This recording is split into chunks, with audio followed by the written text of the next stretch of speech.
Welcome to Democracy-ish. I'm Danielle Moody. And I'm Wajatali. And folks, we are flirting with new technology. So please let us know in the comments. Can you see us? Can you hear us? Are people watching? We are also simultaneously on Twitter, and we should be on my Substack. Right. I'm gonna look right now to investigate and see. This is America, folks. This is what happens, right? We've gone back to the 20th century. All of our best minds have gone to China and Europe and are being poached. So you're left with me and Danielle. We're there. We're on your Substack. All right, we're good. We're there. All right. Welcome, everyone. Happy Juneteenth to you, Danielle. I'm sorry. We don't celebrate anymore. My bad. Happy pull that back. Yeah, happy random June 19th. Maybe something happened. You should have been working. You lazy child of immigrants, you lazy black woman. Why weren't you working yesterday? Oh, yeah, you were. That's also, right. It was. I took the evening off and pre-recorded my show, but I was working all day. Unlike all the white people that live in my neighborhood. Yeah, why? Good for you. That's what you should have been doing on Juneteenth, which don't worry, nothing happened there, folks, on June 19th. And also, I want to say before we talk about how this is a white supremacist regime, and Daniel and I have been saying it for 3 years, and everyone who said it's economic anxiety, yesterday was proof number 832 that this man, Donald Trump, is a racist and a bigot.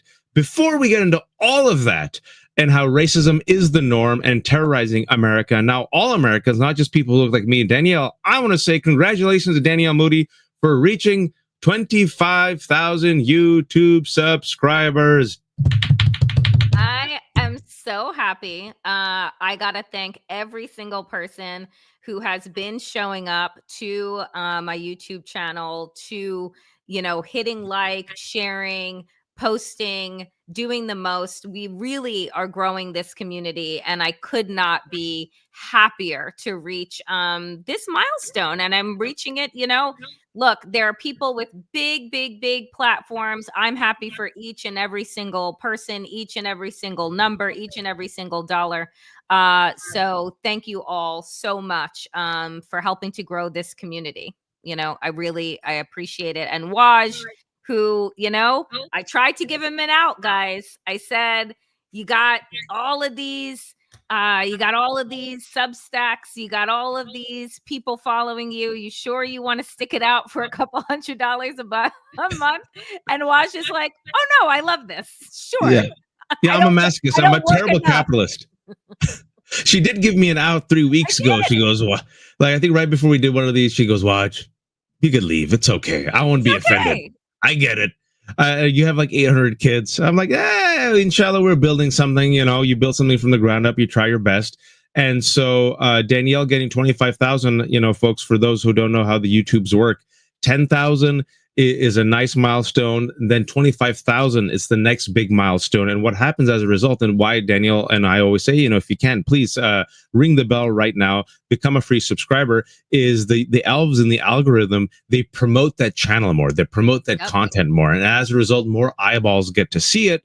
And furthermore, on the back end, somehow Danielle gets, instead of like $5, she gets $12, and she buys her fancy coffee. Yeah. So I appreciate all of you. The out was sponsored by Wash's dad. Wash's dad is just like, Danielle seems nice and all, but maybe son, do something else. Son, do something different. All right, friends. So we start today. Yesterday, as Waj says, was Juneteenth.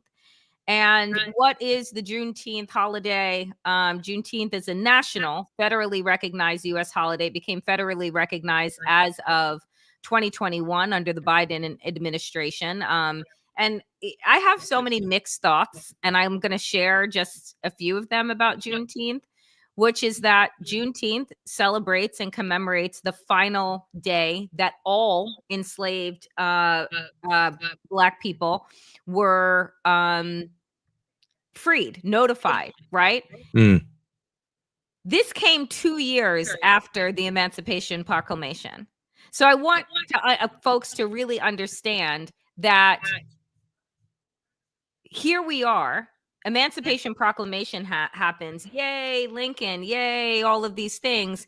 And it was 2 years later, 2 more years of torture, 2 more years of rape, 2 more years of brutality, that then the news would reach Galveston, Texas, Mm-hmm. which is where on June 19th, 1865, 2 years after the proclamation, those people were notified of their freedom.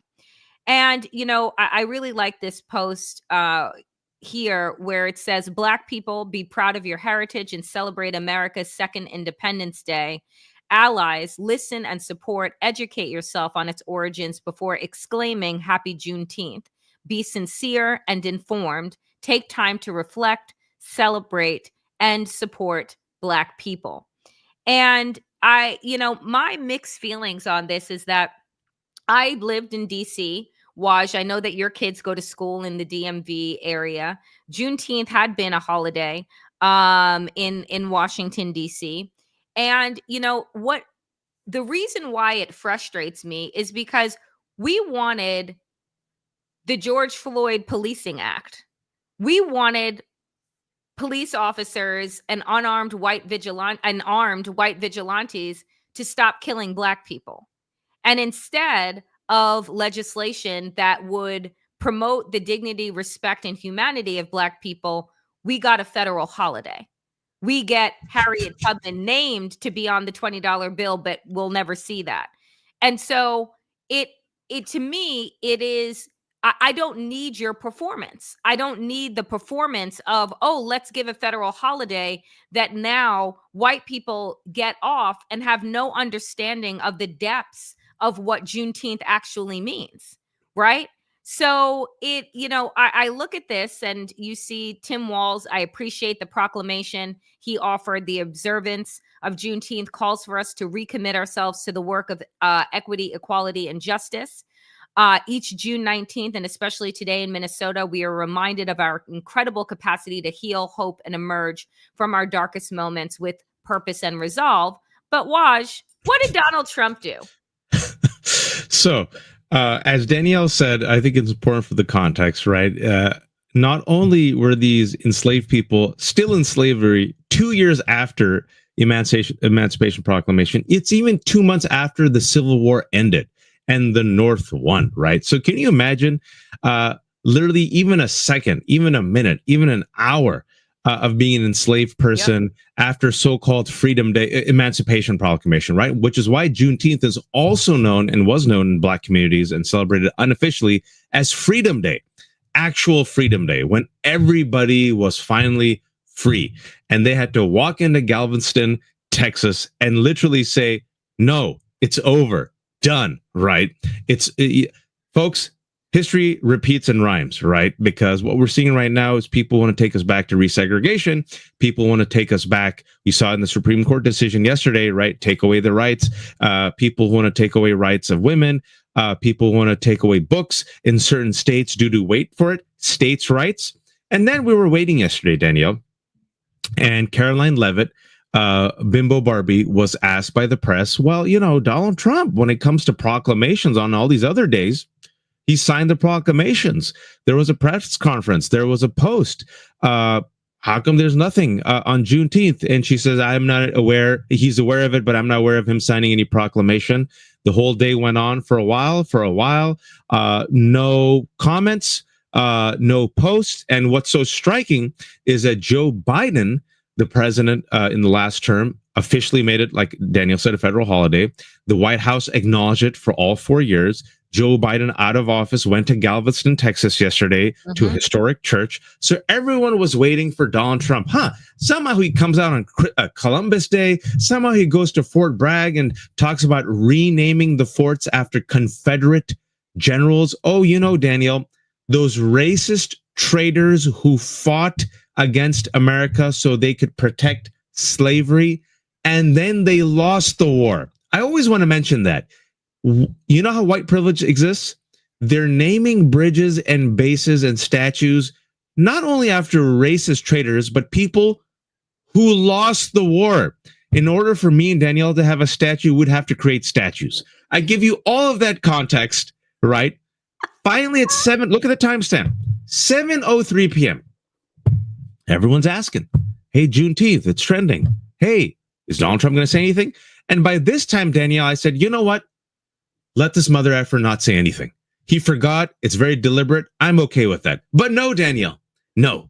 Because we live in the worst timeline, Donald Trump said, let me just prove to you I'm a bigot and racist. Let me show everyone who still thinks it's about economic anxiety that it isn't, that this is really white supremacy. I'll go out of my way and post this on Truth Social. Too many non-working holidays in America. It is costing our country billions of dollars to keep all of these businesses closed. The workers don't want it either. Soon we'll end up having a holiday for everyone working on the day of the year. It must change if we're going to make America great again. Danielle, interesting. He didn't have that post on Columbus Day. He didn't have that post on Veterans Day. Why do you think, Danielle, at 7:03 p.m., he decided on June 19th to post that? Because he's a fucking racist. Like, that's why. Because this motherfucker who has, according to the Lincoln Project, golfed 33 days. So he's golfed a month and 3 days in the last 5 months that he's been employed in this job with our fucking tax dollars, is talking about people having too many holidays, right? So this is the man who removed the bust of Martin Luther King Jr., who I'm certain, as Martin Luther King was staring at him in the Oval Office, is just like, get me the fuck out of here, right? Because why would the bust of Martin Luther King need to stare down a white nationalist on every day, all day? That's what got him shot in the first fucking place. So I don't need Donald Trump to say a goddamn thing. As a matter of fact, I wish that he would shut the fuck up, because that is free, right? That costs us nothing. So I don't need him to commend a holiday that he knows nothing about. I don't need him to offer, placate and platitudes and all of these things. I could care less. But that post is just, par for the course of what white nationalists do. And it's one of those situations where you echoed what I said, is just say nothing, bro. Just say nothing. We're used to you saying nothing, but he felt compelled. He felt compelled to write this. Folks. So anyone who's still, for whatever reason, after 10 years on the fence about what this regime is, what people like Pete Hegseth and Caroline Levin and Kristi Noem, with her allergies, too soon or not soon enough, what Stephen Miller is, I give you this, first and foremost, you're not even acknowledging the day. But then you go out of your way to say, well, how come we're not working on this day? And people were working on the day. People were working on the day. It's the spite, the cruelty, the meanness. And I'm sure it was people in his base saying, come on, rile up your base. Why are we celebrating Juneteenth? This is woke. This is DEI. And speaking about the woke and the DEI and the attack on the woke and corporations bending the knee, Danielle, we remember in the last 4 years, people used to acknowledge Juneteenth, right? There was a brief acknowledgement of Juneteenth, and there were books being sold, right? And corporations were like, oh yeah, black people were free. This is good. Use Juneteenth as another Hallmark holiday to sell you shit. Yeah. Right? Like that. I mean, that is what it is. But like, what has happened, Waj? Oh, this Amazon and Verizon and other major corporations have ended or reduced their support for Juneteenth celebrations this year, forcing events in major cities to be significantly scaled back, a popular information investigation reveals. And why is that? Because everything is performative, because nothing actually matters, because including, I happen to have the wonderful honor of being both Black and gay, and was Juneteenth and Pride. And so what I can offer as a Black queer woman is that, they've also scaled back on the Pride parades. They've also scaled back on the Pride celebrations and the flags that you used to see everywhere and all of these things. My God. Like, if you want to understand that corporations do not actually have integrity, values, and missions, like, I give you this year, right? Because if Kamala Harris had won, how many Juneteenth flags and pride flags would you be seeing on top of Google, on top of Verizon, on top of this place and that place? But because they're spineless and they are afraid of what could happen, or again, it doesn't really mean anything to them because Yeah. Black people, queer people don't actually matter to them. Right? So None of us matter. like that, like none of us matter. So like again, your dollars should matter to you, so you be conscious of where you put your money, right? And it doesn't mean that you can boycott every single place, but the fact is that we should all be conscious of where we put our money, because these people take our money by day and then do us dirty by night. And that is the corporate way. Can I ask you a question, Danielle? Someone mentioned this in the comments, and I don't know because I stopped shopping at Target, and our family used to go to Target all the time. Our kids like know that store inside out. But ever since Target and Walmart and others bent the knee, we're done with them. And so we've tried, because look, at the end of the day, these are corporations. The bottom line is profits, and the color that trumps all other colors is the color green, right? So what Danielle says is do a buyout and then do a buy into those companies, both local and nationally, who are actually supporting your communities and diversity. It makes a difference. Target saw foot traffic decrease for 3 months in a row, and that foot traffic instead went to Costco and other stores that actually did not abandon their communities of color or their LGBT communities or their immigrant communities. But the question I want to ask is, I remember the last couple of years, specifically during the Biden administration, Target, right? We used to go with our kids all the time. During Pride Month, there was a section of Target where they used to sell, like, it was like a rainbow section, and they sold all this stuff, right? Two questions I have for you, because I haven't gone to Target. Do they still have that section this month? Number one, I don't know. Someone please answer that question for me. And number two, when you saw that as a queer woman, were you like, yeah, Target's representing me? Or were you like, I know they just want to sell shit, but fine, I'll take it? I will tell one, I have no idea what they're doing now. I haven't been in a Target this year, so I have no idea. Someone let us know if Target stopped that. I'm really curious. But the fact is that before, I thought of Target as the more conscious, like, big box store. I didn't shop at Walmart. I, wasn't interested in anything that Walmart had to offer, Kmart's, any of those things. But I thought, until I started to learn who Target was giving money to, right? So Target would have all of their, rainbow stuff and all of their promotional stuff out there. And if you remember, MAGA was going viral for going in and like throwing things around because they're so fucking fragile that they can't just like move past something, because if it's not oriented to their specificities, to their liking, then it must not exist whatsoever. But I used to think that Target was a good company. Until I realized that they were donating to both.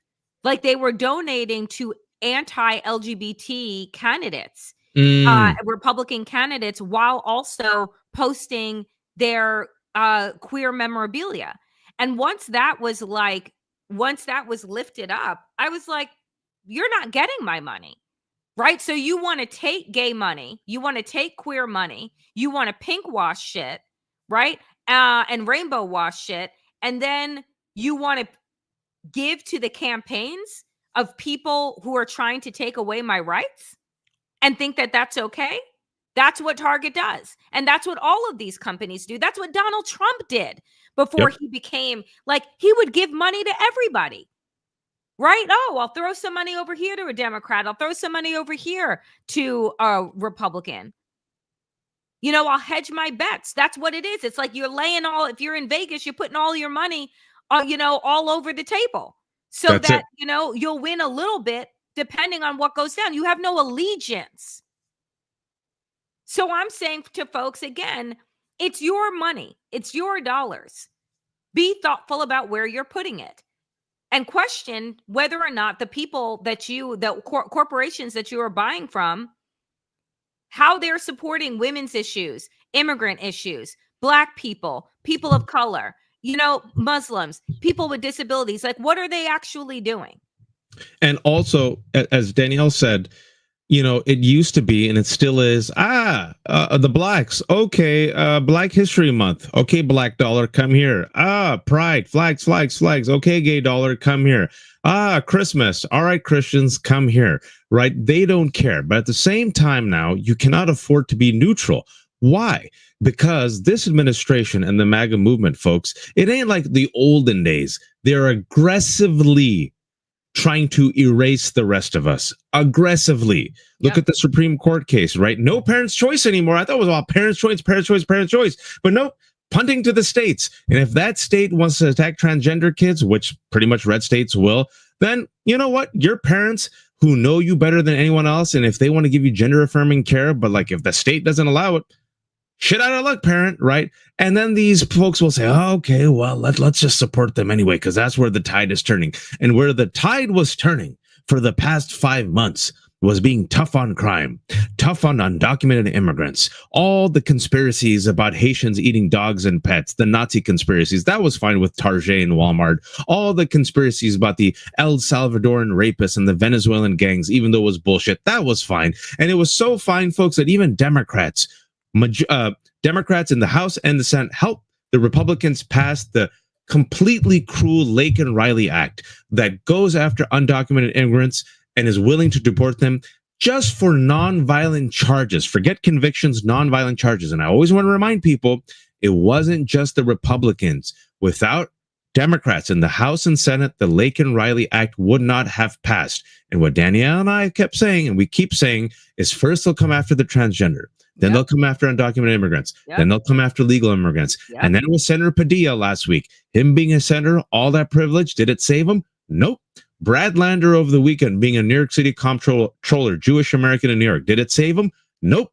Grad students, people who go to Ivy League schools, did it save them? Nope. Does it save anybody? No. So you need corporations and you need those people in power to actually take a stand. And if they're unwilling to take a stand, they're complicit, which is why you stop supporting them. And so yesterday was a test of all this. Everything is connected. In the city of Los Angeles, which is being terrorized, I'm using the word deliberately, it is being terrorized by ICE, National Guard, and the military over a bullshit claim of invasion. There's no invasion, right? None. Stephen Miller, I want to connect the dots because people forget the facts. 2 weeks ago, unleashed ICE agents to terrorize Los Angeles. He went after Home Depots and 7-Elevens. There was a peaceful protest, only about 3 or 4 blocks. LA is huge, 10 million people. The LAPD came out and thanked the organizers and the leaders and the protesters for being peaceful. Despite that, Donald Trump then brought in the National Guard, then the military, then more National Guard. Now you're seeing more chaos, flashbangs, tear gas. ICE agents are being unleashed. They're accidentally picking up citizens, pregnant women, union leaders, accidentally legal immigrants, going after Brad Lander, right? It's go time for the brown shirts, right? And then yesterday, they're so emboldened by this Trump administration. Danielle, tell them where they said they'd go to pick up immigrants. So they went to Dodger Stadium yesterday. And, again, every time that I lose faith in humanity, which happens on a day-to-day basis, then you get stories like this. In a massive blow to Trump's deportation machine, the ICE agents who attempted to gain entry at Dodger Stadium have been refused entry and have been escorted out by LAPD. And, it goes to say this then, that then Homeland Security gets on social media and lies, right? This had nothing to do with the Dodgers. CBP vehicles were in the stadium parking lot very briefly, unrelated to any operation or enforcement. So you just so happened, were you all going to take in the game in your uniforms and you just so happened to roll up to Dodger Stadium? And it's just like, and this person says, LOL, the DHS is now claiming that they never tried to access Dodger Stadium. They're just upset the people of LA kicked them out. Pathetic. And so this is what we are going to see over and over again. And this is why I continue to say, oh, here's an idea. FIFA, here's an idea. Olympic Committee, don't fucking host your events in the United States, because the people who are coming to represent their countries, the people that are coming to celebrate and cheer on their countries, are going to be fucking harassed, deported, detained, and it's not worth it. So I imagine, fast forward to when World Cup and the Olympics are supposed to take place, that the absolute attendance gonna drop. They'll see you in Canada, they'll see you in Mexico, but you think whatever is going to happen in the United States, they'll see? No. And I believe it, Jules. That's what I said. They'll deport the fucking athletes.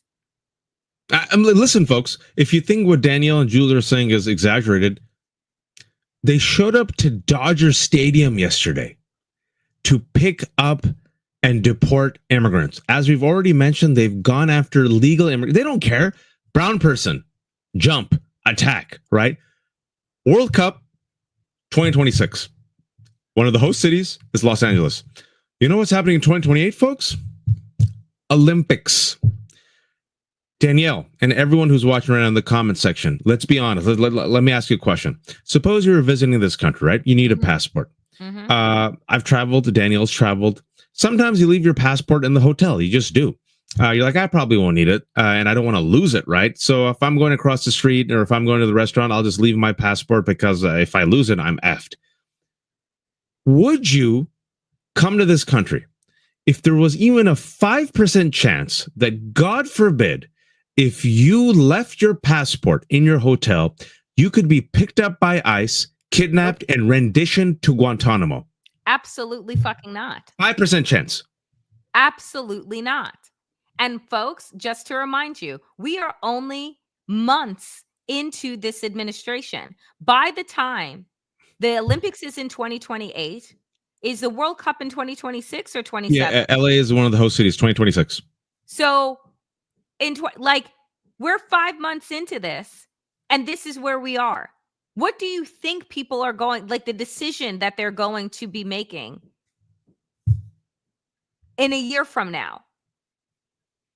So, you know, I say to them, you do not have to have your events here, because this is the kind of attitude that MAGA has. This piece of shit that CNN employs gainfully. Is he still stuck in Israel, or did he get to leave? He said, I'm fine if they arrest Dodgers for obstruction. Literally arresting the players, the team, for saying, don't come in here unless like you have a ticket and you're coming to watch the game. And so it was said, I'm fine with Dodgers suing Scott Jennings for defamations, since it's not obstruction for private businesses to deny LEO's permission to enter their premises without a warrant. Yeah, that's how I feel about Scott Jennings as well. I mean, by Dodgers, does he mean the players? Does he mean the organization? Does he mean the C-suites? Folks, people love their sports. And baseball, much like football, not really the most progressive sports if you follow sports. NBA, WNBA, it's probably as progressive as you're going to get. Probably soccer here and there. Baseball, football, nah. Still pretty conservative. They start sending ICE agents to pick up baseball fans, Danielle.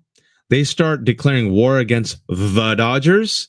Danielle, that rift is gonna, I'm telling you, those chickens are gonna come home to roost. And speaking about the racism, you know, Danielle and I talk about, and people might think we're a broken record, and people say, we live in a post-racial society. And people say, you guys talk about racism too much. What are you talking about? Get over it. In the United States of America, we've been saying it a lot recently. We'll say it again. The twin sins that keep rearing their ugly head: white supremacy and greed. The marriage of white supremacy and greed. Why can't we have nice things? White supremacy and greed. And if you think what we just showed you, if that wasn't proof enough, right? Because guess who's profiting?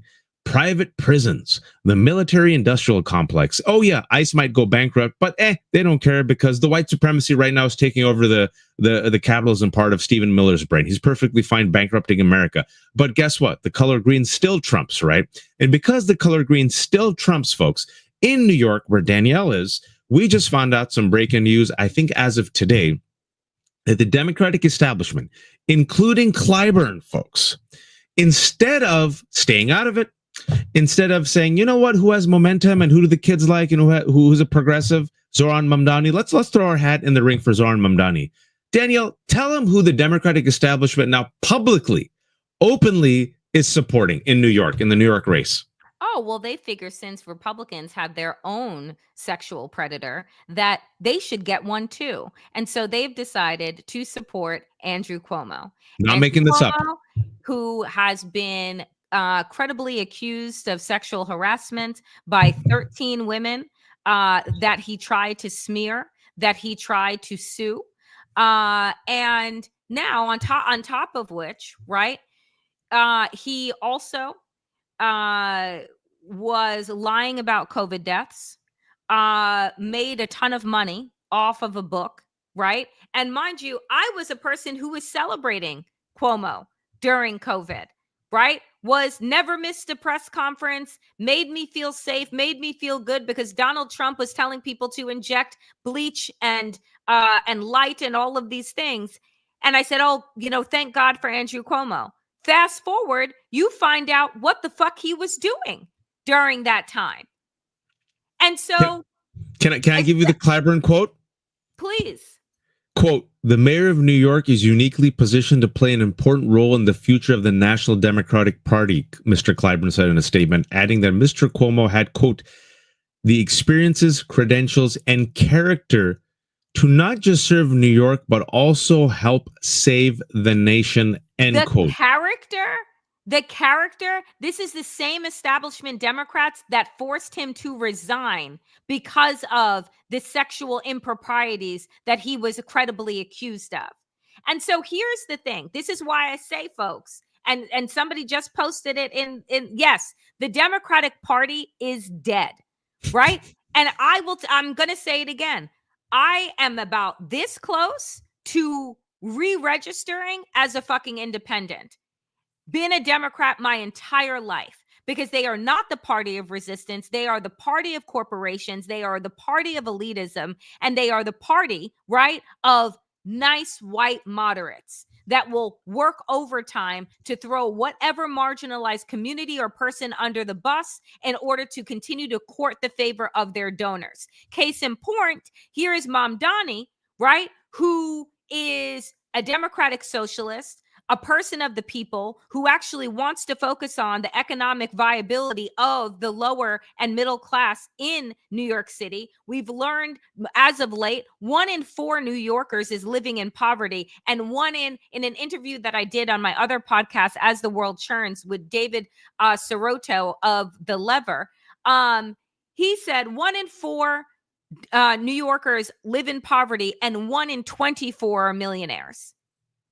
Like the absurdity of those two extremes. And Zoran wants to come in and actually say, we need to recalibrate, right? We need to recalibrate our economics. We need to recalibrate these systems that don't work for the people. And what has the Democratic establishment decided to do? They have decided to smear him with Islamophobia, right? Don't vote for the scary, darker skin. He has a beard. He has a name. Tell him what they did. How and the money's coming from AIPAC and a lot of the pro-Israel lobby. AIPAC. The money is coming from Palantir. The money is coming from all of these corporate. The money is coming from Bloomberg. The money is coming from all of these entities to flood into Cuomo and to go against what the people actually want. They are running commercials. Every other commercial is a smear campaign against Mamdani. And I'll tell you that here's the thing for me, because the election is on Tuesday, that if people of color do not get out and vote for Zoran, to not rank Cuomo whatsoever, once again, the billionaires will win because the billionaires are putting in their candidate. Cuomo isn't a person of character. He isn't a person that is going to fight for the people. He's going to fight for the dollars that go into his fucking pocket. He's going to fight for his fucking donors. Like, that's what they've been doing. That's what they will continue to do. The hotel lobby, the fucking this lobby, that lobby, all in bed for Cuomo, which should tell people, oh, I'm not so sure who to vote for. Who are the billionaires voting for? Vote the other way. But you know what? A report came out a couple of days ago in the New York Times that the DNC is strapped for cash and desperate. People are fleeing, donors aren't giving them votes. And so what they did now, I mean, I think, this might be Clyburn coming out for Cuomo against Mamdani might be the final straw for me, Danielle. Because look, Mamdani, like me, is a brown man. Mamdani, like me, is a son of immigrants. His mom is director Mira Nair. His father is Professor Mamdani, who's Muslim. He wrote a great book, Good Muslim, Bad Muslim. And in the year 2025, they're throwing a Mamdani, who has a beard like I do, under the bus. Palantir is straight up an evil company, co-founded by Peter Thiel and Alex Karp, right? Literally helping. There you go. Alex Karp, billionaire CEO of creepy defense contractor Palantir, creepy as F. Literally helping Donald Trump build a surveillance state, right? Literally proud. Alex Karp proudly publicly said he helped Israel during his genocidal campaign against the Palestinians, has taken a side in New York, closely watched mayoral race. Whoever Karp is for, you should be against, all right? Let me just say. Karp, who wants to brag that his company kills people, recently gave a large sum of money to a super PAC that is supporting the campaign of Cuomo, all right? So Clyburn, who in 2021 urged Cuomo to drop out, has now come out in his old age and said, you know what? We need Cuomo. And why? Because Schumer. Remember Schumer? Yes. What state is he the senator of? New York. And what did Schumer do to all the Democrats who organized and who rallied and who said, you know what? We're not going to support Republicans and extending and passing the budget and let it fall on them. Let them fall on their own sword. What did Schumer do at the last second, Danielle? Want to remind people? Just, said no. He wasn't. What did he do? He decided that he wasn't going to. He did a 180. Yeah. And he said, "Oh, I'll give him the votes." And he rallied about 10. And then couldn't go on his book tour. Couldn't go on his book tour. Why couldn't he go on his book tour? Because everyone in the country was just like, "I'm sorry. What did you just do? You just gave the votes that you didn't need to give." And then you want to come out on The View of all places and tell us that, oh, you have to understand the nuances of how politics works and blah, blah. And it works so well that you have to cancel your book tour because no one was coming out to buy your book. Everyone was coming out to give you the finger. And the reason for it is I was talking to Reed Gallen yesterday, and we talked about this. We don't know, but this is my take. And I think it's not that big of a stretch. A major donor, probably a Wall Street bigwig, called up Chuck the day before and said, you're not going to let the economy tank. You're not going to let the stock market go down because of this. That's going to be disastrous to our bottom line. Be the adult in the room. And then Chuck says, yes, boss. Picked up the phone and said, all right, let's make a deal.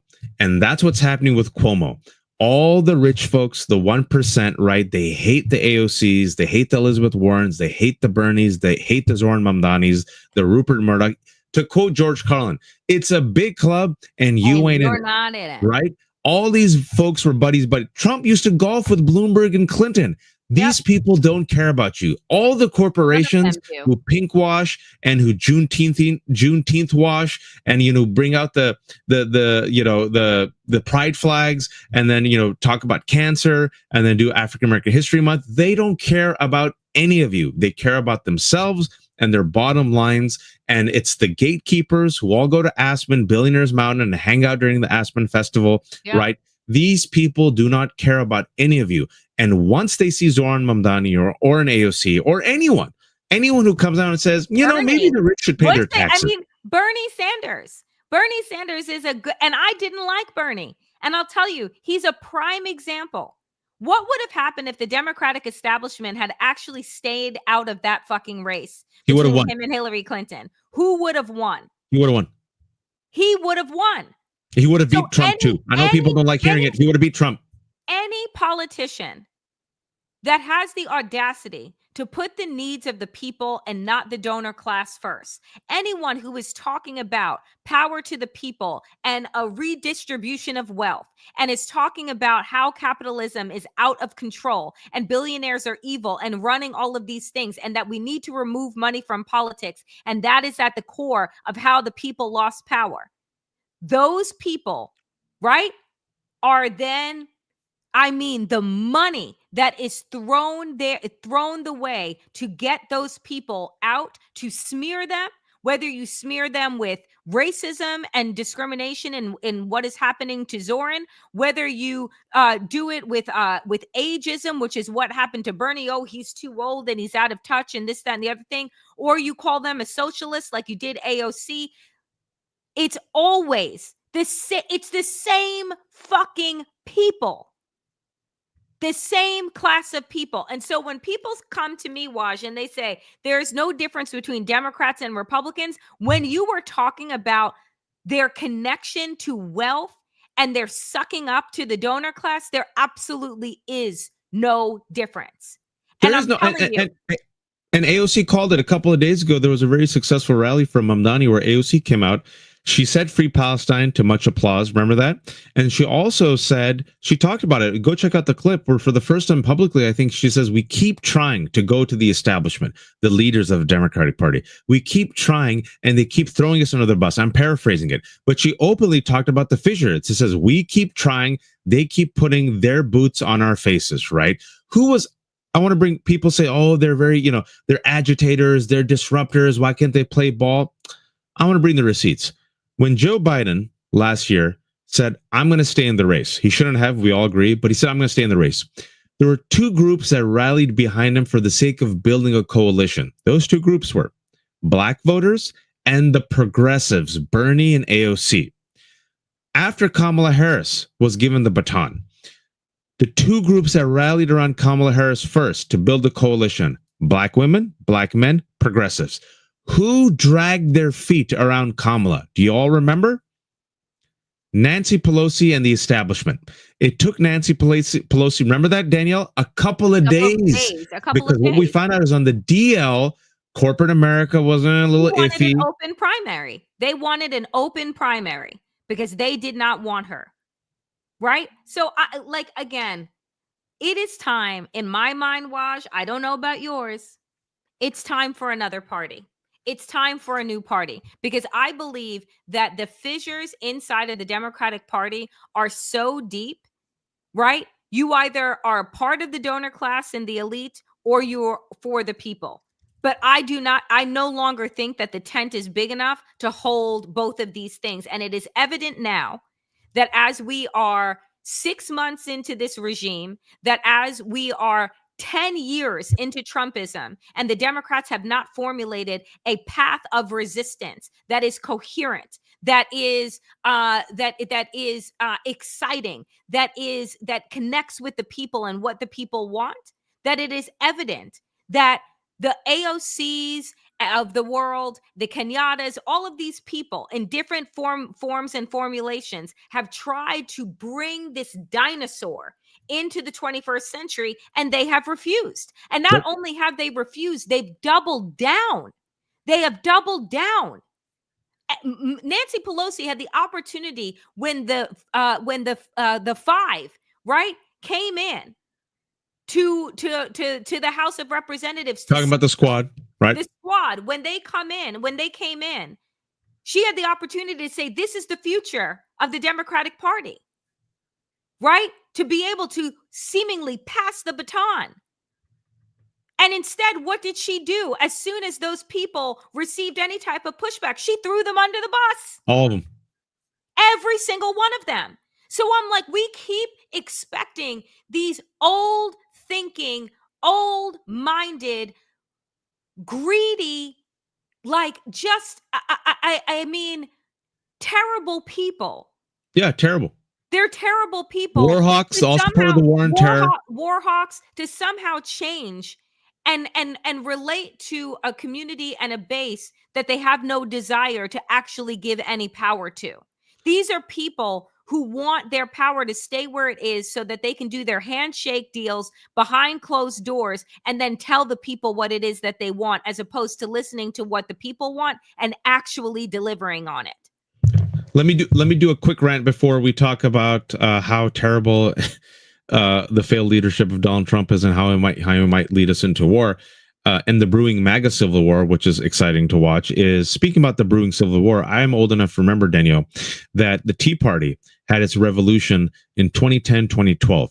And the Republican establishment said, your leaders are going to be Eric Cantor and Kevin McCarthy and Paul Ryan. Remember those names? Yep. I'm going deep cuts. They even wrote a book together, The Future of the Republican Leadership. And then guess what happened? Eric Cantor was supposed to be, young, Jewish, handsome American man, a Republican. He's going to be the leader. And guess what? The Republican base said, nope, we're going to bring in this nut, David Bratt, right? And all of a sudden, Eric Cantor, he was 86th. A term that Republicans use, right? And then you saw Donald Trump.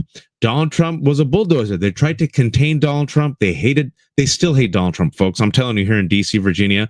And Donald Trump just came in and bulldozed right past Ted Cruz and Lindsey Graham and all the donors and all the adults in the room. And now, sadly, this corrupt vulgarian is the cult leader of the entire Republican Party. You need something similar, not in terms of a personality, but you need a similar type of complete takeover of the Democratic Party, right? So when I say let it die, and people get really pissed off at me, what I'm saying is let this version die. Because it's dead. It's Weekend at Bernie's. And as it needs to die, Danielle. And maybe Trump winning is the pain that they needed to feel, even though we're all going to suffer. And you need to get rid of the Pelosi's, the Schumers, the Clyburns, all of them. Clyburn says, well, what am I supposed to do with my time if I resign? I don't know, dude. You're 80 years old. Go spend time with your kids. Go to Florida. With your grandkids, your children. I don't fucking know. Go garden. Yeah, Chuck Schumer, this is the only job he's known. He's been in the job for 50 years. Go do another job. Be a mentor. Be Yoda. Be like Harry Reid. Step down, mentor, groom someone. But they won't. They want to be in charge forever. And I always want to remind people, there was Nancy Pelosi from her hospital bed who whipped up votes for Jerry Connolly, who is now dead. Jerry Connolly was 73 years old 5 months ago. Jerry Connolly was suffering from cancer. Jerry Connolly said, it's my time to be the head of the oversight committee. Jerry Connolly was a great representative. And guess who threw her hat in the ring to be the chair of the oversight committee? Danielle, tell the people. AOC. And she whipped up votes for Jerry Connolly. 5 months later, Jerry Connolly 6 months underground because they're freaking dying in office. Another receipt. Guess who threw her hat in the ring to be the director of communications for the DNC? Jasmine Crockett. Who'd they give it to, Danielle? Oh, what's that woman's name? Dinglebanger. Debbie Dingle. Like Dingleberry. Like. And then anybody heard of her? Mother She's head of communications. Who are the people who 86 Cuomo? Democrats. And now they're doing like, it's the Men in Black, when Will Smith brings out the white light and says, look in the light. And they just completely excise your memory. Now they're saying this guy's fantastic. And Cuomo will use this, folks, to run for president. Guess who also threw his hand in the ring to run? Rahm Emanuel. Let it burn down. Let it burn and let something good take. We got to take that party over. I'm sorry. That's my rant. I had to say it. That's the same rant that I have. Like, it's done. It's done.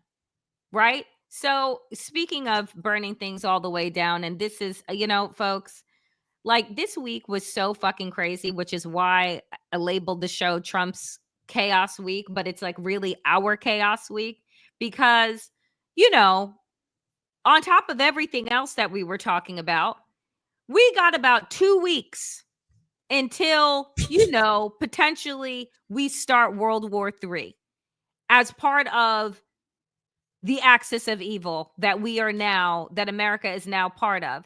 And I just want to play this, I think I have this clip of bimbo bobblehead Barbie. President Trump has said previously in regard to Russia, he's used this phrase about 2 weeks several times in terms of like we expect like a 2-week deadline, and then you give another 2-week deadline. How can we be sure that he's going to stick to this one on making a decision on Iran? Well, in those deadlines, as you've seen in respect to Russia, Ukraine, might I add, these are two very different, complicated global conflicts, as you know, that the president inherited from our previous incompetent president in the weakness of the previous administration. And the president has spent a tremendous amount of time and effort cleaning up these crises that were caused by the last administration. Cleaning them up? How? Complete dereliction of duty on the world stage and American weakness. Now we have American strength again. With respect to So you can't answer the question, dummy, because you don't fucking know. Because Donald Trump changes his mind as often as you probably change that cross on your neck, right? Because the other one burned into your skin. Because you shouldn't be wearing it in the first place because you're Satan's bride. Anyway, like moving on. So because like no, wait, but 2 weeks, real quick before we move on, the 2 weeks someone brought it up this is patent Donald Trump evasion. Taco. Trump always chicks out. He has a history of 2 weeks. I'll figure it out in 2 weeks. In 2 weeks, come back to me. 2 weeks. Infrastructure week. 2 weeks. Trade deal. 2 weeks. 2 weeks. 2 weeks. He punts because he got played by Bibi, because he's weak, because I think Netanyahu's been playing him like a fiddle. The only reason we're in this is because Donald Trump effed up the successful U.S.-Iran nuclear deal that was negotiated by Barack Hussein Obama. But because Obama did it, folks, he had to erase it, going back full circle because he's a racist. Netanyahu preyed on it. And guess what? That U.S.-Iran deal was such a success, it lowered the temperature. He effed it up, made everything worse. Fast forward 8 years, he comes back to the negotiation table. They were supposed to talk last weekend. Guess who realized, you know what? This man's an idiot. I'm just going to go ahead and strike and let him come along for the ride. Bibi Netanyahu. And then going back full circle, talking about the failure of the Democrats. Danielle, I think I've been saying this on this show last week, since it's been happening now. It's the 7th day. I said last week, and we're talking about this Ted Cruz clip. I said, I have more faith in the America First wing of MAGA to keep this country from war than the Democratic establishment. Have you heard anything from Senator Schumer or Hakeem Jeffries? Nope. Who did it take to completely expose the war boners of the chicken hawks? Was it corporate media, CNN, Democratic establishment? Who was it, Danielle? I can't believe this is it. We're in hell. This week just has killed my soul. It was Tucker fucking Carlson. Take a listen. Iran, by the way. I don't know the population. At all? No, I don't know the population. You don't know the population of the country you seek to topple? How many people live in Iran? 92 million. Okay. Yeah. How could you not know that? I don't sit around memorizing population tables. Well, it's kind of relevant because you're calling for the overthrow of the government. Why is it relevant whether it's 90 million or 80 million or 100 million? Why is that relevant? Because if you don't know anything about the country... I didn't say I don't know anything about Okay, what's the ethnic mix of Iran? They are Persians and predominantly Shia. Okay, it's not even... You don't know anything about Iran. So okay, I am not the Tucker Carlson expert on Iran. You're a senator who's calling for the overthrow of the government. You're the one who claims... You don't know anything about the country. No, you don't know anything about the country. You're the one who claims they're not trying to murder Donald Trump. You're the one who can't figure out if it was a good idea to kill General Soleimani, and you said it was bad. You don't believe they're trying to murder Trump? Yes, I do. Because you're not calling for military strikes against them in retaliation. And if you really believe that... We're carrying out military strikes today. You said Israel was. Right, with our help. I said we. Israel is leading them, but we're supporting them. Well, you're breaking news here, because the U.S. government last night denied, the National Security Council spokesman Alex Pfeiffer denied on behalf of Trump that we were acting on Israel's behalf in any offensive capacity. No, we're not bombing them. Israel's bombing them. You just said we were. We are supporting Israel. High stakes. You're a senator. If you're saying the United States government is at war with Iran right now, people are listening. Okay. In a week where I have agreed with fucking Tucker Carlson, Marjorie Taylor Greene, and Tulsi Gabbard, you know we're in hell. You know we're in hell. Because I have now played clips and shown messages from those three fucking people because I agree with them and I know that we are in hell. I believe, Waj, we're just part of the leftovers. Do you know what I'm saying? The apocalypse happened in fucking 2020, 2021, and we're just the leftovers. Because how? Basic factual questions, follow-ups, context. Journalism 101. Tucker Carlson, piece of shit, but he did it. I don't care about his agenda, but he did it. He asked the basic questions that corporate media and Democrats could have and should have asked Ted Cruz, who comes on CNN, Fox all the time, Lindsey Graham, who comes on all the time. They don't ask the basic questions. They haven't asked it for 25 years when it comes to Iran. And then he asked, the other clip where we had time where he really grilled them was about AIPAC and about why do you support Israel? And he says, I support it because the Bible commands it. Where in the Bible? He couldn't tell you. The nation of Israel, how would you define it? Couldn't talk about it, right? Basic questions. And because of that, people said, yeah, why are we attacking Iran? Yeah.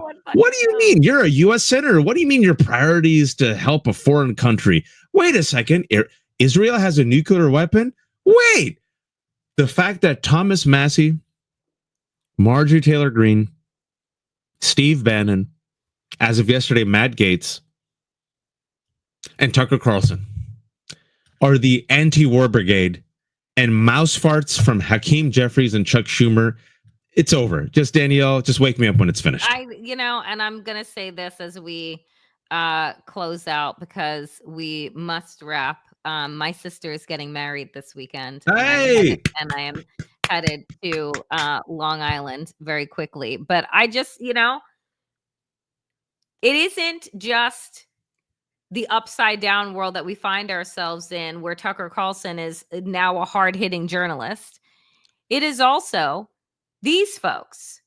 Rogan guest, yes, that Rogan, Joe Rogan's guest, Dave Smith, says he has withdrawn his support for Trump over his Iran policy, and plenty of MAGA feel the same way.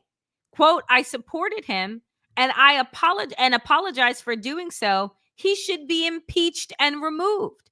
When these people believed in Donald Trump's idea of America first, we're no longer going to intervene in the world's problems. Everyone needs to, quote unquote, carry their own weight, build up your own military, go call somebody else. They believed him. I don't know why, because he's lied about every other fucking thing. But they're all grifters too. They believed when he said America first. And so now they're like, you are betraying the very principle, the very foundation of what it is Make America Great Again was supposed to be about. And so I end with this, Waj, and I turn it to you, which is your post of let them fight, because I'm just like, go ahead. Let them fight. I don't give a fuck. Rip each other apart. UFC style. Put them in a cage. Yep. Let's see which parts of MAGA win and who Donald Trump is going to side with. And you know what? Not just let them fight. Also, use them to your advantage. So just like we're using Tucker's clip, even though he's a piece of shit, if that keeps us out of war, Danielle, I'll give Tucker his one flower and also call him a piece of shit. If Dave Smith and Tucker and Matt Gaetz can create fissures within the war hawk Republican Party and take out Ted Cruz and Lindsey Graham, so be it. And if a Zoran Mamdani and others can at the very least create cracks and fissures on this corrupt, ossified DNC, you know what, Danielle? These people don't care about us. I care about America. I care about the American people. I care about the world. I care about communities that I'm not from, because I realize we're all in this together. If everybody, if these individuals, these corporations, the DNC, the institutions are no longer protecting us, but only exploiting us and our votes and our support to keep themselves in power, I'm done with you. I don't need you. I have no fidelity to you. I have not given you allegiance. Oh, Nancy Pelosi. Oh, Joe Biden. Oh, Democrats. If you are not fighting for the people, I'm done with you. And I'm here for your downfall, and I want to replace you with something better. Okay, I'm going to say it, and Danielle and I have been saying it. We try to be fair here. When Democrats do good, we give them their flowers. When they don't do good, it's time to burn it all down, folks. Too much is at stake. We're dealing with fascism, and fascists come for everyone at the end. At first, they sacrificed the Muslims, and then the transgender, and then the undocumented. And people said, it's okay. They're the others. They're the marginalized. We don't care. But now you're seeing the boot on your neck, or at the very least, the boot kicking down your door. So it's going to be the majority, all of us standing up with whatever power we have, our voice, our kindness, our empathy, our votes, and our dollar to demand change and something better. And with that, Danielle has to run because her sister's getting married. Fantastic news. Much love to you and your family. I'm sure it's a very joyous day. I'm sure your parents are very happy. Inshallah, may your sister's marriage be one of love, and may the family grow. And inshallah, marriages are awesome. They're lovely. A happiness for all sides of the family, and the new family that inshallah is going to enter your family. Hopefully there's just a lot of joy and happiness and a lot of good tears and smiles this weekend for you and your family, Danielle. Yes, I'm not watching the news this weekend, guys. Yeah, no watching the news. Just party, dance, eat food, eat cake, have fun. And finally, before we leave, Danielle has 25,000 subscribers. Folks, if you're watching, please ring the bell. It goes a long way. Danielle is the host of the Damn Digest as well on Substack. Like me, the editor of The Left Hook, we are fools. She has kept no paywalls. Everything is for free. Our content is for free. We want people to be informed. We want people to be educated. So we rely on our audience. We get no corporate dollars, no sponsors. It is a reader-supported publication. This is a viewer-supported show. Any dollars you can give to us, we'll gladly take. If you don't have the money so far, we understand. At least become a subscriber to Danielle's YouTube show. By the way, I think I have a YouTube channel. I'm at 9,960. I know. I'm like, by the way, get me to 10,000. Why not? And then join The Left Hook, join Damn Digest. Folks, thank you for your time. Be kind, be informed, be empathetic. Don't be a fascist. And please, oh, please get Danielle to now 30,000 subscribers. Yes. Danielle, final word to you. We're on the way. Folks, have a brilliant, thank you so much.